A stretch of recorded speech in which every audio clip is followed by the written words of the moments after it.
नमस्कार दोस्तों, मैं अरुण चौहान स्वागत करता हूं आपका आपके यूट्यूब चैनल देश अकेडमी फॉर सिविल सर्विसेज में। आज हम यूपी कांस्टेबल भर्ती का जीके का टेस्ट नंबर 5 करेंगे। तो चलिए करते हैं अपने टेस्ट का पहला क्वेश्चन।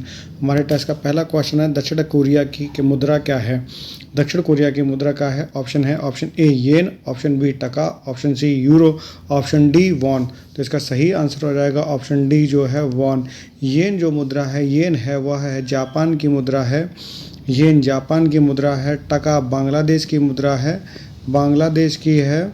और यूरो जो है वह जर्मनी की मुद्रा है, जर्मनी की मुद्रा है। मुद्राओं से संबंधित हमने एक वीडियो बनाया है, वो जो क्या आप जाकर प्लेलिस्ट में देख सकते हैं।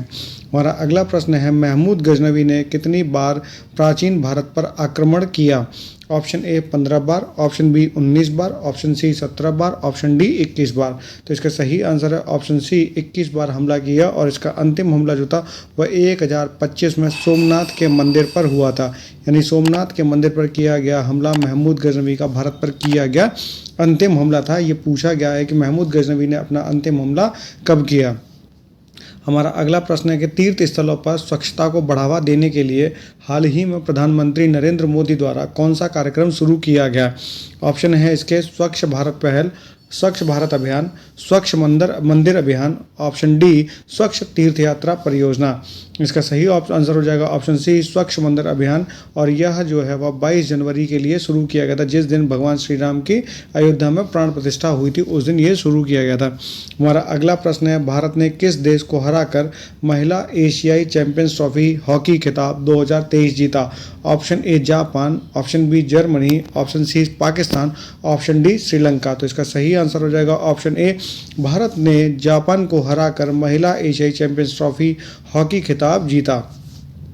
हमारा अगला प्रश्न है, पेंगोंग सो झील भारत और के द्वारा साझा किया गया जल निकाय, यानी भारत के अलावा किस और देश के साथ में यह पेंगोंग सो झील को साझा किया जाता है?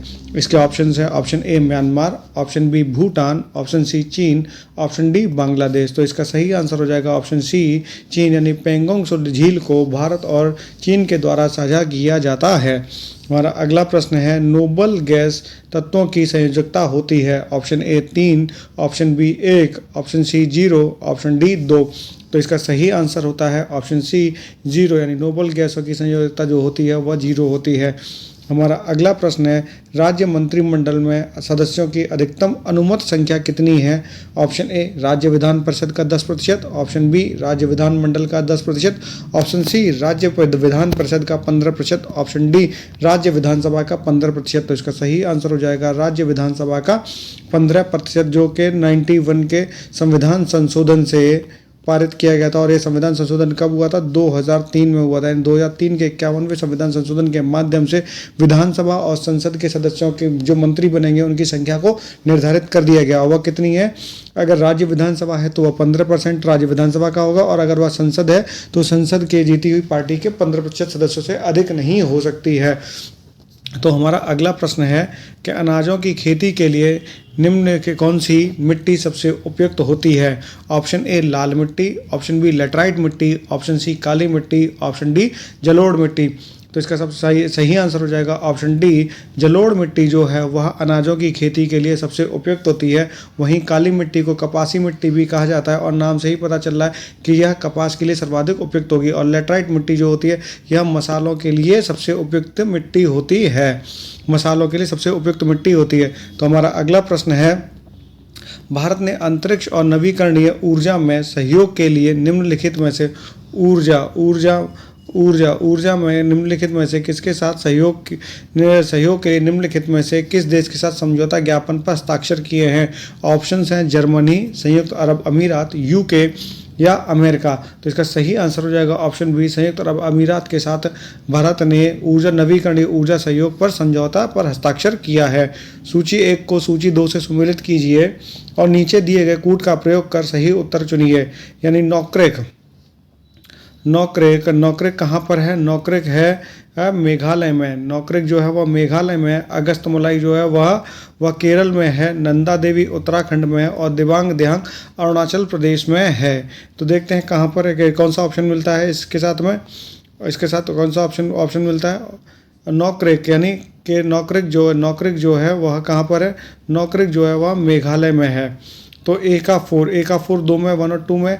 अगस्त मलाई जो है वह केरल में है। बी का 3 नंदा देवी उत्तराखंड में है। सी का 1 देहांग दिबांग अरुणाचल प्रदेश में है। तो इसका सही आंसर जो हो जाएगा वो हो जाएगा ऑप्शन ए का 4, बी का 3, सी का 1 और डी का 2। हमारा अगला प्रश्न है, भारतीय संविधान का भाग 16 किससे संबंधित है? वह चुनाव, ऑप्शन ए चुनाव से संबंधित है, ऑप्शन बी कुछ वर्गों से संबंधित है, ऑप्शन सी संवैधानिक संशोधन से संबंधित है, या ऑप्शन डी नगर पालिका संबंधी विशेष प्रावधान से संबंधित है। तो इसका सही आंसर हो जाएगा कि भारतीय संविधान का भाग 16 कुछ वर्गों से संबंधित विशेष प्रावधान करता है, क्योंकि चुनाव जो है वह भाग 15 में आता है, संविधान संशोधन भाग 20 में आता है और नगर पालिका संबंधी विशेष प्रावधान जो है संविधान के भाग 9A में आते हैं। हमारा अगला प्रश्न है, विश्व का चीनी का कटोरा किस देश को कहा जाता है? Option A Cuba, option B Italy, option C Japan, option C Bharat, option D Japan. तो इसका सही आंसर हो जाएगा ऑप्शन ए क्यूबा। क्यूबा को विश्व के चीनी का कटोरा कहा जाता है। हमारा अगला प्रश्न है, भारतीय संविधान में गणतंत्र की अवधारणा निम्नलिखित में से किस देश के संविधान से ली गई थी? Option A Germany, option B France, option C Australia, option D Ireland. तो इसका सही आंसर हो जाएगा फ्रांस हो जाएगा। फ्रांस से क्या लिया गया? गणतंत्र की अवधारणा ली गई है। जर्मनी से आपातकालीन प्रावधानों को लिया गया, आपातकाल के प्रावधानों को लिया गया है। ऑस्ट्रेलिया के संविधान से समवर्ती सूची को लिया गया है। किसको लिया गया है? समवर्ती को, ये कई बार बता चुके हैं हम आपको, समवर्ती सूची को लिया गया। और आयरलैंड से DPSI यानी डायरेक्टिव प्रिंसिपल ऑफ स्टेट्स को लिया गया है। I फॉर यहाँ पर होता है आयरलैंड, आयरलैंड से लिया गया है। हमारा अगला प्रश्न है, विटामिन बी कॉम्प्लेक्स में कितने विटामिन होते हैं? Option A 6, option B 7, option C 8, option D 9। तो इसका सही आंसर हो जाएगा ऑप्शन सी 8 प्रकार के बी कॉम्प्लेक्स के विटामिन होते हैं, जो होते हैं vitamin B1, vitamin B2, vitamin B3, vitamin B5, vitamin B6, vitamin B7 और विटामिन B9 और विटामिन B12। ये 8 प्रकार के जो विटामिन बी कॉम्प्लेक्स के विटामिन्स होते हैं। हमारा अगला प्रश्न है, बिना कूपन भुगतान वाले सरकारी बॉन्ड कहलाते हैं? ऑप्शन ए फ्लोटिंग रेट बंद पत्र, ऑप्शन बी पूंजी अनुक्रमित bond, option C fixed rate बंद पत्र, ऑप्शन डी शून्य कूपन बंद पत्र। इसका सही आंसर हो जाएगा ऑप्शन डी शून्य कूपन बंद पत्र को कहा जाता है बिना कूपन भुगतान वाले सरकारी बॉन्ड। हमारा अगला प्रश्न है, अंबाबाई एक महिला स्वतंत्रता सेनानी थी, भारत के निम्नलिखित में से किस राज्य से संबंधित हैं? Option A Kerala, option B Andhra Pradesh, option C Karnataka, option D Uttar Pradesh. इसका सही आंसर हो जाएगा, जो अंबाबाई स्वतंत्रता सेनानी थी वह ऑप्शन सी कर्नाटक राज्य से संबंधित है। हमारा अगला प्रश्न आता है, अंतर्राष्ट्रीय अक्षय ऊर्जा एजेंसी के वर्तमान महानिदेशक कौन है? Option A Francisco La Camera, option B Rafael Grossi, option C Kitack Lim, option D Andre Azoulay. इसका सही आंसर हो जाएगा option A Francisco La Camera. हमारा अगला प्रश्न हो जाएगा, भूमध्य रेखा निम्नलिखित में से किस देश के मध्य से नहीं गुजरती है? Option A Brazil, option B Somalia, option C Bharat, option D Kenya. तो इसका सही आंसर हो जाएगा ऑप्शन सी भारत से होकर भूमध्य रेखा नहीं गुजरती है, क्योंकि भारत से होकर भूमध्य रेखा की जगह पर कर्क रेखा गुजरती है। और कर्क रेखा भारत के कितने राज्यों से होकर गुजरती है? कर्क रेखा भारत के 8 राज्यों से होकर गुजरती है, जिसका ट्रिक बताया था हमने। यहाँ पर एक बार बता देते हैं, मित्र पर गमछा झार, मित्र पर गमछा झार, जिसमें मी से हो जाएगा मिजोरम, त्रा से त्रिपुरा, पा से पश्चिम बंगाल, रा से राजस्थान, ग से गुजरात, म से मध्य प्रदेश, छा से छत्तीसगढ़ और झार से झारखंड हो जाता है, जहाँ से होकर क्या निकलती है? यहाँ से होकर कर्क रेखा गुजरती है। भारत के इन राज्यों से होकर कर्क रेखा गुजरती है। हमारा अगला प्रश्न है, निश्चेतक जिसे एनेस्थीसिया कहते हैं, निश्चेतक के रूप में चिकित्सकों द्वारा उपयोग की जाने वाली लाफिंग गैस कौन सी होती है? Option A nitrogen, option B nitrogen oxide, option C nitrous oxide, option D nitrogen dioxide. तो इसका सही आंसर हो जाएगा नाइट्रस ऑक्साइड। इसे निश्चेतक या एनेस्थीसिया के रूप में इस्तेमाल किया जाता है। इसे लाफिंग गैस भी कहा जाता है। किसे? नाइट्रस ऑक्साइड को लाफिंग गैस भी कहा जाता है। हमारा अगला प्रश्न है, फ्लेमिंग के दाहिने हाथ के नियम में तर्जनी किस दिशा को इंगित करती है? ऑप्शन ए चालक में प्रेरित धारा, ऑप्शन बी चालक की गतिविधि, ऑप्शन सी चुंबकीय क्षेत्र, ऑप्शन डी चालक पर लगाया गया बल। तो इसका सही आंसर हो जाएगा ऑप्शन सी चुंबकीय क्षेत्र। हमारा अगला प्रश्न है, मुरादाबाद किस काम के लिए प्रसिद्ध है और दुनिया भर में हस्तकला उद्योग में खुद के लिए एक जगह बना चुका है? ऑप्शन ए तांबा, ऑप्शन बी पीतल, ऑप्शन सी हीरा, ऑप्शन डी इस्पात। तो इसका सही आंसर हो जाएगा ऑप्शन बी पीतल, यानी पीतल की मूर्तियों के लिए मुरादाबाद शहर विश्व प्रसिद्ध है और यह वन डिस्ट्रिक्ट वन प्रोडक्ट में आता है। और हमने ये सवाल बहुत बार पूछा गया है और हाल ही में आरओ एग्जाम में हुआ था, उसमें भी ये सवाल पूछा गया है। अगला प्रश्न है हमारा, किस महाद्वीप में विक्टोरिया जलप्रपात स्थित है? ये विक्टोरिया से संबंधित प्रश्न भी आरओ में भी पूछा गया है। अभी जो आरओ का पेपर हुआ है उसमें पूछा गया है। तो ऑप्शन हैं, option A Australia, option B दक्षिण America, option C Africa, option D Europe. इसका सही आंसर हो जाएगा ऑप्शन सी अफ्रीका महाद्वीप में स्थित है और विक्टोरिया जलप्रपात अफ्रीका महाद्वीप में जाम्बिया और जिम्बाब्वे की सीमा पर स्थित है। जिम्बाब्वे की सीमा पर स्थित है। हमारा अगला प्रश्न है, निम्नलिखित में से किस भक्ति संत ने लिंगायतवाद की स्थापना की? Option A Ramanand, option B Shankardev, option C Basavanna, option D Khwaja Mohiuddin Chishti. तो इसका सही आंसर हो जाएगा ऑप्शन सी बसवन्ना ने लिंगायतवाद की स्थापना की थी। हमारा अगला प्रश्न है, सर्वोच्च न्यायालय कितने प्रकार की याचिका रिट जारी कर सकता है?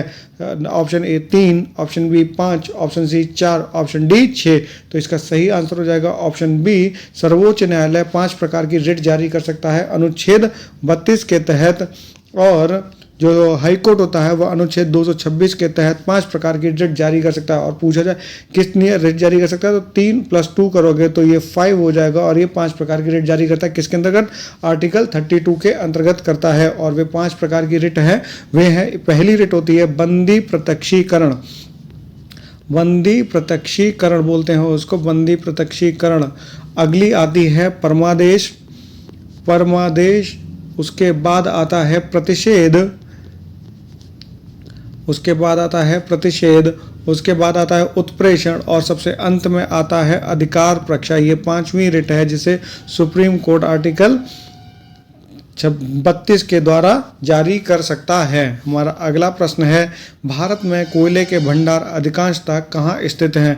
ऑप्शन ए सोन नदी घाटी में, ऑप्शन बी महानदी घाटी में, ऑप्शन सी दामोदर नदी घाटी में, ऑप्शन डी गोदावरी घाटी में। इसका सही आंसर हो जाएगा ऑप्शन सी गोदावरी घाटी में भारत के कोयले के भंडार अधिकांशतः स्थित हैं।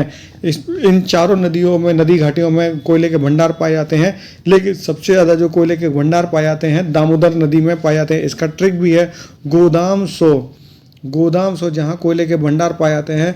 गो से गोदावरी हो जाएगा, दा से दामोदर नदी हो जाएगा, म से महानदी हो जाएगा, सो से सोन नदी हो जाएगा। इसमें दामोदर घाटी में सबसे ज़्यादा कोयले के भंडार पाए जाते हैं। हमारा अगला प्रश्न है, किन नदियों के मेल के कारण प्रयागराज को संगम भी कहा जाता है? जिसके ऑप्शन है, ऑप्शन ए गंगा, गोमती और सरस्वती, ऑप्शन बी यमुना, गंगा और चंबल, ऑप्शन सी यमुना, गोमती और चंबल, ऑप्शन डी गंगा, यमुना और सरस्वती। गंगा और यमुना और सरस्वती नदी के संगम के कारण ही प्रयागराज को संगम भी कहा जाता है। हमारा अगला प्रश्न है, निम्नलिखित में से किस वर्ष में आंध्र प्रदेश राज्य के पुनर्गठन के बाद तेलंगाना भारत का 29वां राज्य बना? इसका ऑप्शन है, option A 2014, option B 2015, option C 2013, option D 2012। तो इसका सही आंसर हो जाएगा 2014 में आंध्र प्रदेश से काट कर तेलंगाना राज्य को बनाया गया, जो भारत का 29वां राज्य था। हमारा अगला प्रश्न आता है कि सन 1610 के आरंभ में किसने अपने नए आविष्कृत दूरबीन से बृहस्पति के 4 चंद्रमाओं की खोज की थी? इसका ऑप्शन है, option A Simon Marius, option B Tycho Brahe, option C Galileo Galilei, option D Johannes Kepler. तो इसका सही आंसर हो जाएगा ऑप्शन सी गैलीलियो गैलीली ने 1610 के प्रारंभ में दूरबीन से बृहस्पति के 4 चंद्रमाओं की खोज की थी। हमारा अगला प्रश्न है, टाइम्स हायर एजुकेशन यानी THE टाइम्स हायर एजुकेशन द्वारा घोषित वर्ल्ड यूनिवर्सिटी रैंकिंग 2024 में भारत का कौन सा संस्थान शीर्ष पर है? ऑप्शन ए भारतीय विज्ञान संस्थान, option B IIT Bombay, option C IIT Delhi, option D IIT Roorkee. तो इसका सही आंसर हो जाएगा भारतीय विज्ञान संस्थान, जो बेंगलुरु में स्थित है। यह वर्ल्ड यूनिवर्सिटी रैंकिंग में एशिया भारत का शीर्ष संस्थान था। हमारा अगला प्रश्न है, निम्नलिखित में से कौन सा वेद सबसे प्राचीन रचना है? Option A Atharvaveda, option B Yajurveda, option C Rigveda, option D Samaveda. तो इसका सही आंसर हो जाएगा ऑप्शन सी ऋग्वेद सबसे प्राचीन वेद है। हमारा अगला प्रश्न है, सूची 1 को सूची 2 से मिलाएं और कूट से सही उत्तर को चयन करें। तो चयन करें एंड्रूलुसाइट, एंडुलुसाइट होता है ये, एंडुलुसाइट,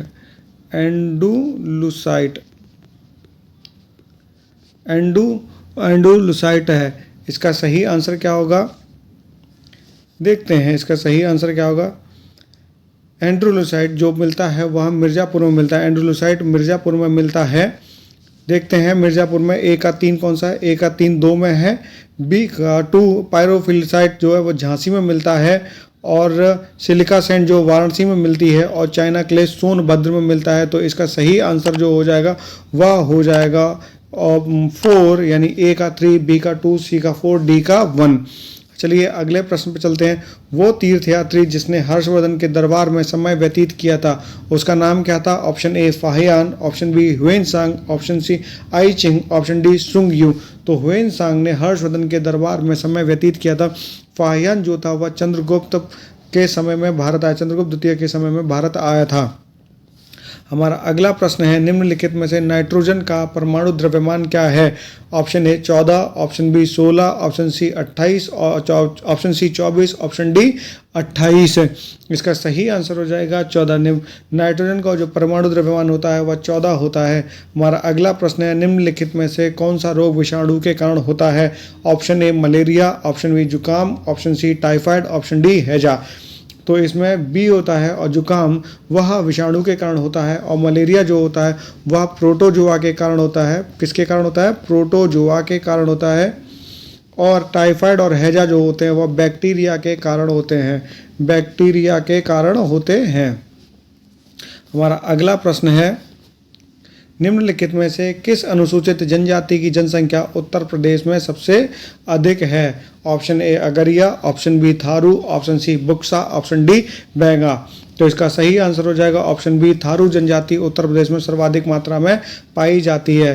फायरफॉक्स वेब ब्राउज़र किसके द्वारा विकसित किया गया? Option A Microsoft, option B Google, option C Mozilla Corporation, option D Apple. तो इसका सही आंसर हो जाएगा ऑप्शन सी मोजिला कॉरपोरेशन के द्वारा फायरफॉक्स वेब ब्राउज़र को विकसित किया गया था।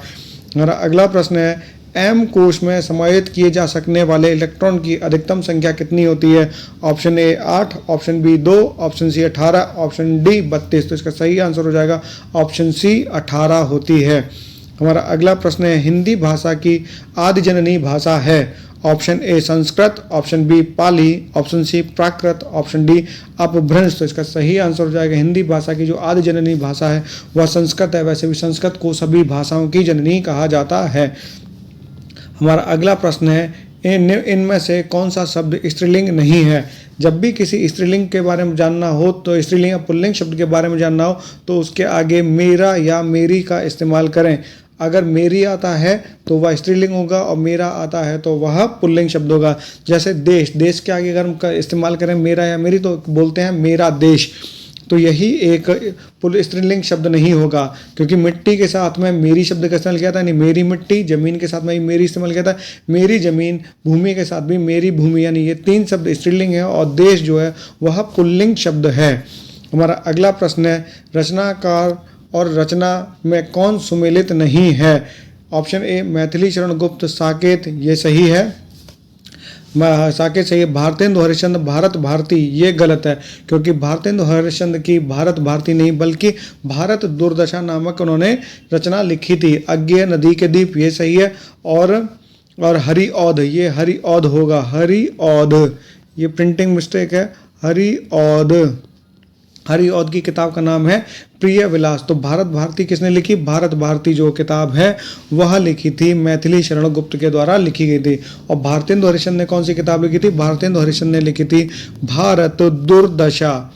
दुर्दशा। ये किताब भारतेंदु हरिश्चंद्र के द्वारा लिखी गई थी। हमारा अगला प्रश्न है महेश्वर का संधि विच्छेद क्या होगा? ऑप्शन ए माहे प्लस स्वर, ऑप्शन बी माही प्लस ईश्वर, ऑप्शन सी महा प्लस ईश्वर, ऑप्शन डी महा प्लस ईश्वर। ये इसका सही संधि विच्छेद होगा ऑप्शन सी महा प्लस ईश्वर होगा। यह एक प्रकार की गुण संधि होता है। यह गुण संधि का उदाहरण है महेश्वर। हमारा अगला प्रश्न है हिंदी आकृति की दृष्टि से निम्नलिखित में से किस प्रकार की भाषा है? ऑप्शन ए प्रलिष्ट योगात्मक, ऑप्शन बी अयोगात्मक, ऑप्शन सी श्लिष्ट योगात्मक, ऑप्शन डी अश्लिष्ट योगात्मक। तो इसका सही आंसर हो जाएगा ऑप्शन सी श्लिष्ट योगात्मक, यानी हिंदी आकृति की दृष्टि से श्लिष्ट योगात्मक है। हमारा अगला प्रश्न है सौभाग्य शब्द का विलोम शब्द चुनें। ऑप्शन ए अभागा, ऑप्शन बी अभाग्य, ऑप्शन सी कुभाग्य, ऑप्शन डी दुर्भाग्य। तो इसका सही आंसर हो जाएगा ऑप्शन डी दुर्भाग्य सौभाग्य का विलोम शब्द है। हमारा अगला प्रश्न है निम्नलिखित विकल्पों में से उस विकल्प का चयन करें जो उपसर्ग शब्द का सही विकल्प है। और हम बता चुके हैं आपको पिछले वीडियो में कि उपसर्ग कहाँ होते हैं। उपसर्ग वे शब्दों को कहा जाता है जो किसी शब्द के प्रारंभ में लगते हैं। जैसे खिलाता, खिलाता में उपसर्ग नहीं लगा हुआ है क्योंकि खिल प्लस ता, इसमें खिल प्लस ता, तो ये प्रत्यय हो जाता है। सभ्यता में सभ्य प्लस ता लगा हुआ है, तो ये ता क्या है? उपसर्ग प्रत्यय है, क्योंकि हमने आपको बताया था कि प्रत्यय किसी भी शब्द के पीछे वाले भाग में लगते हैं। देवत्व में देव प्लस त्व लगा हुआ है, और त्व क्या है? एक प्रकार का प्रत्यय है। इसलिए बचा क्या? बहिष्कार बचा। तो बहिष्कार ही एक ऐसा शब्द है जिसमें उपसर्ग का प्रयोग हुआ है, क्योंकि ये क्या हो जाएगा? वहिष प्लस कार, कार में वहिष उपसर्ग लगा है, इसीलिए बहिष्कार क्या हो जाएगा? बहिष्कार उपसर्ग हो जाएगा। इसी शब्द में उपसर्ग का इस्तेमाल हुआ है। हमारा अगला प्रश्न है लंबोदर में कौन सा समास है? ऑप्शन ए अव्ययी भाव समास, ऑप्शन बी बहुब्रीहि समास, ऑप्शन सी तत्पुरुष समास, ऑप्शन डी कर्मधारय समास। तो इसका सही आंसर हो जाएगा अव्ययी भाव समास, क्योंकि लंबोदर किसको कहा जाता है? भगवान गणेश को कहा जाता है। भगवान गणेश को कहा जाता है। यह लंबोदर यह अव्ययी भाव समास का उदाहरण है। हमारा अगला प्रश्न है गेहूं का तत्सम रूप है। ऑप्शन ए आटा, ऑप्शन बी फसल, ऑप्शन सी अनाज, ऑप्शन डी गोधूम। तो इसका सही आंसर हो जाएगा गोधूम। गेहूं का तत्सम रूप जो होता है वह गोधूम होता है, और अनाज का तत्सम रूप जो होता है वह अन्न होता है। हमारा अगला प्रश्न है निम्नलिखित शब्द समूह के लिए उपयुक्त शब्द बताएं। किसी के पीछे चलने वाला। ऑप्शन ए गमी कहलाता है, ऑप्शन बी आगामी कहलाता है, ऑप्शन सी अवगामी कहलाता है, या ऑप्शन डी अनुगामी कहलाता है। तो इसका सही आंसर हो जाएगा ऑप्शन डी किसी के पीछे चलने वाला अनुगामी कहलाता है। हमारा अगला प्रश्न है बेमेल वस्तुएं या मेल न होना किस मुहावरे का अर्थ है? ऑप्शन ए आधा तीतर आधा बटेर, ऑप्शन बी आड़े आतो लेना, ऑप्शन सी आसमान टूटना, ऑप्शन डी आपे से बाहर होना। तो इसका सही आंसर हो जाएगा आधा तीतर आधा बटेर, मतलब बेमेल वस्तुओं या मेल ना होना ये होता है। आसमान टूटने का अर्थ होता है मुसीबत में पड़ जाना, और आड़े आपे के बाहर होना का अर्थ होता है पजामे से बाहर निकलना, ये होता है। हमारा अगला प्रश्न है दिए गए शब्द की संधि विच्छेद ज्ञात कीजिए। निराहार, निराहार निह प्लस आहार, ऑप्शन बी निह प्लस हर, ऑप्शन सी निह प्लस आहार, ऑप्शन डी निह प्लस हार। इसका सही आंसर हो जाएगा ऑप्शन सी निह प्लस आहार हो जाएगा, लेकिन निह पर छोटी ई की मात्रा आएगी, और यह एक विसर्ग संधि है। विसर्ग संधि है। इस तरीके से हमारा आज का ये वीडियो समाप्त होता है। अगर आपको हमारे इस वीडियो को लेकर कोई भी डाउट है, कोई भी क्वेरी है, तो डिस्क्रिप्शन में दिए गए नंबर पर आप कॉल कर सकते हैं। और अगर आपको हमारा ये वीडियो पसंद आता है और इस वीडियो को पसंद आता है तो इस वीडियो को लाइक करें, शेयर करें, सब्सक्राइब करें और कमेंट भी करें। तो चलिए मिलते हैं आपसे ऐसे ही अगली वीडियो में, तब तक के लिए नमस्कार।